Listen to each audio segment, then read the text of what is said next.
Hello student, good morning to all of you.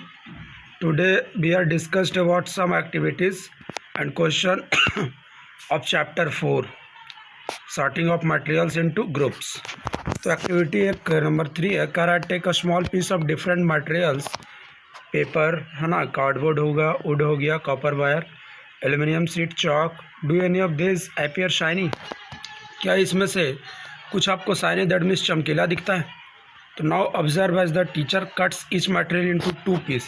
अब आप अपने टीचर को बोले कि उस मटेरियल को 2 पीस में अगर कट करते हैं और उसके बाद फ्रेशली कट सरफेस को अगर देखा जाए तो आप क्या नोटिस करोगे कि वो भी जो आपका कॉपर वायर है वो भी क्या होगा, शाइनी अपीयर होगा. क्लियर है? ऐसे ही एक्टिविटी नंबर 4 है, collect samples of some solid substance. कुछ सॉलिड सबस्टांस का जो सैंपल है उसको आप कलेक्ट करें, जैसे शुगर हो गया, salt, chalk, powder, sand, etc. और इसको 5 ग्लासेस और बीकर्स लें और उसमें से ईच वन ऑफ देम, उसमें से एक एक को क्या करें, 2/3 वाटर के साथ मिक्स कर दें और उसमें से एक स्मॉल अमाउंट में, मतलब 1 चम्मच शुगर को पहले फर्स्ट ग्लास में ऐड करें, फिर सेकंड में साल्ट को, ऐसे ही further add a small amount of other substance into the other glasses. मतलब कि 5 ग्लासेस आप लिए और 5 सबस्टांस है तो सबको दैट मीन्स डिफरेंट ग्लासेस में क्या करना है, ऐड करना है.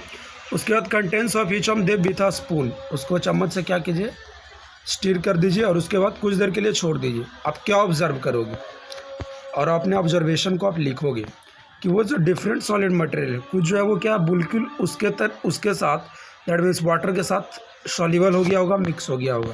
तो वही चीज़ देखिए, साल्ट है डिसअपियर कम्प्लीटली इन वाटर, वो वाटर में क्या होगा, डिसअपियर, मतलब बिल्कुल आपको साल्ट दिखेगा नहीं, मतलब बिल्कुल क्या हुआ उसके साथ, वाटर के साथ सॉल्युबल हो गया एकदम से. शुगर भी ऐसे डिसअपियर हो जाएगा. सैंड की अगर बात करें तो डज नॉट डिसअपियर, सैंड आपको दिखेगा, दैट मीन्स वो उसमें सॉल्युबल नहीं है. चॉक भी आपके पास डिसअपियर नहीं हो पाएगा, चॉक पाउडर. सॉल्ट डस्ट भी डिसअपियर नहीं हो पाएगा. Next activity number 5, collect samples of vinegar. Vinegar समझ रहे हो, जिसमें एसिटिक एसिड होता है. लेमन जूस समझ रहे होगे. मस्टर्ड ऑयल जो आप यूज़ करते हो है ना, सरसों का तेल हुआ. कोकोनट ऑयल नारियल का तेल. केरोसिन और एनी अदर लिक्विड, जितने भी आपका लिक्विड दिया है उसको आप एक कलेक्ट कीजिए और टेक अ ग्लास टम्बलर, एक ग्लास टम्बलर ले, fill it up to half with half water and half amount of these liquids को आप fill करें. add a few spoonfuls of one liquid to this and stir it well. उसके बाद क्या करें, उसमें 1 चम्मच जो है वो इस लिक्विड को डालें और उसको क्या करें, मतलब कि एक तरह से मिक्स करने का काम करें, हिलाने डुलाने का काम करें. Let it stand for 5 minutes, 5 minute के लिए उसको छोड़ दें.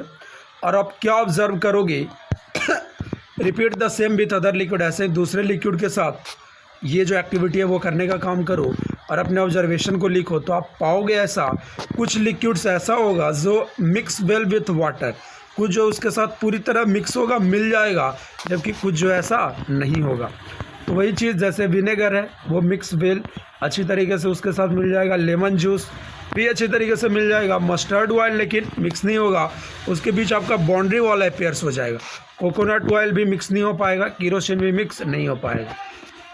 ये सम ऑब्जेक्टिव, उसके बाद फिल इन द ब्लैंक्स है ना. ये सब क्वेश्चन है जो कि आपको बनाना है.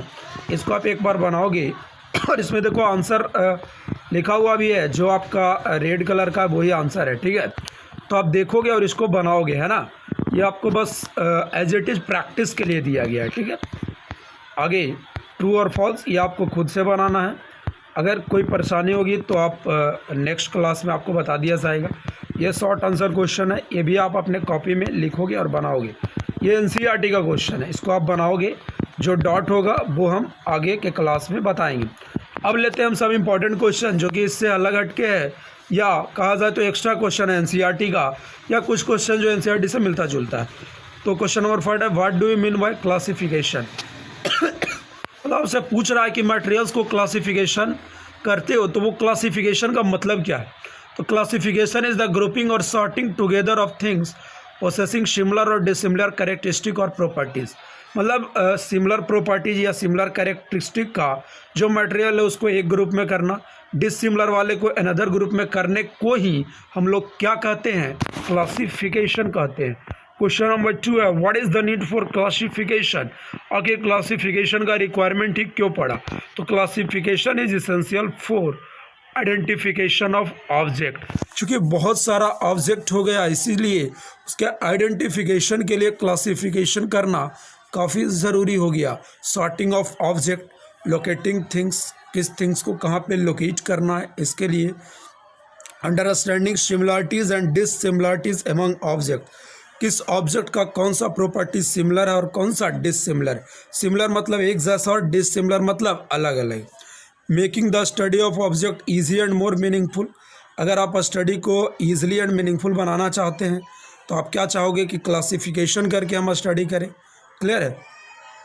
ऐसे ही क्वेश्चन नंबर 3 है, why is mercury used in making thermometers. Thermometers को मेकिंग दैट मीन्स बनाने में आप मरकरी का यूज़ क्यों करते हैं, तो आप जानते हैं मरकरी जो है वो लिक्विड होता है रूम टेम्परेचर पे। ये ओनली वन मेटल है which is liquid at room temperature. It is a good conductor of heat. Obviously आप कंडक्शन ऑफ हीट पढ़े हो, वहीं से आया है। तो मरकरी हैज़ लस्टर, साथ ही साथ उसके पास चमक होता है। So it is to reach the temperature shown by the level of mercury. उसके पास चूँकि साइन होता है बहुत ज़्यादा, इस वजह से उसका हम लोग यूज़ करते हैं ताकि जो दैट मीन्स फीवर या किसी भी चीज़ का फीवर का जब वो रीडिंग कर पाए तो हम उसको अच्छे से सोन कर सकें, ठीक है, देख सकें। क्वेश्चन नंबर 4 है, on what basis are the various object group, किस बेस पे आप ऑब्जेक्ट को ग्रुप करने का काम कर रहे हैं। तो फॉलोइंग कैरेक्टरिस्टिक है, साइज के बेस पे आप ऑब्जेक्ट को क्या किए थे, क्लासिफाइड। शेप के बेस पे, कलर के बेस पे, हार्डनेस के बेस पे, है ना। और भी चीज़ें हैं, मैग्नेटिक प्रॉपर्टीज कुछ इसमें दिया नहीं गया है। उसके बाद आप ट्रांसपेरेंसी के बेस पे भी किए थे, है ना, डेंसिटी के बेस पे भी किए थे, etcetera. Question number 5, why do we need the grouping of object, क्यों हमको ज़रूरत पड़ा, तो वही चीज़ कि arrange them in a systematic manner. और ऑब्जेक्ट को जब हम लोग ग्रुप करते हैं तो वो ईजी टू हैंडल होता है। क्लियर है, ये सारा चीज़ है। क्वेश्चन नंबर 6 है, how does the grouping of objects help the shopkeeper. Shopkeeper को ये कैसे हेल्प करता है, तो आप देखते हो कि जो ऑब्जेक्ट का ग्रुपिंग करता है प्रॉपर वे में, वो वर्क को क्या करता है, ईजियर ही कर सकता है।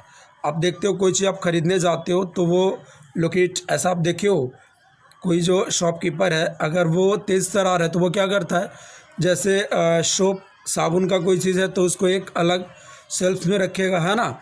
ऐसे डिटर्जेंट है उसको अलग रखेगा, समझ रहे हो, मतलब वेरियस आइटम्स है उसको अलग अलग प्लेस में रखा जाएगा, है ना। रैंडमली रखने पे क्या होगा कि आप उस टाइम अच्छे से क्विकली एंड ईजिली उसको आप दैट मीन्स फाइंड नहीं कर पाओगे। नेक्स्ट क्वेश्चन है, वेरियस मटेरियल्स का नेम बताना है आपको जिससे कि मटेरियल्स बनता है, जैसे shoes, chair, coins, utensils, clothes, समझ रहे हो। शूज़ जो है लेदर, रबर, प्लास्टिक, कैनवास सबका बनता है। चेयर है जो वुड का भी बनता है, मेटल का भी बनता है, प्लास्टिक का भी, कंक्रीट का भी। यूटेंसिल समझ रहे हो, बर्तन, आयरन का, कॉपर का, एल्यूमिनियम का। क्वाइन, सिक्के, कॉपर का, सिल्वर का, गोल्ड का। क्लोथ्स की अगर बात करें, कॉटन का क्लोथ होता है, सूती वस्त्र, उल जो हो गया, है ना, ऊनी का हो गया, silk, rayon, nylon, etcetera. Question number 8, name any 4 material that can be use to make a school bags. School bags that mean जो बनाता है उसके लिए क्लोथ, जैसे cotton, jute, nylon, adhesive, plastic, metal या एलॉय का भी होता है।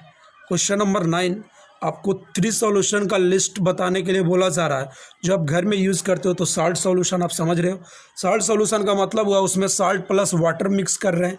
शुगर सॉल्यूशन मतलब शुगर प्लस वाटर।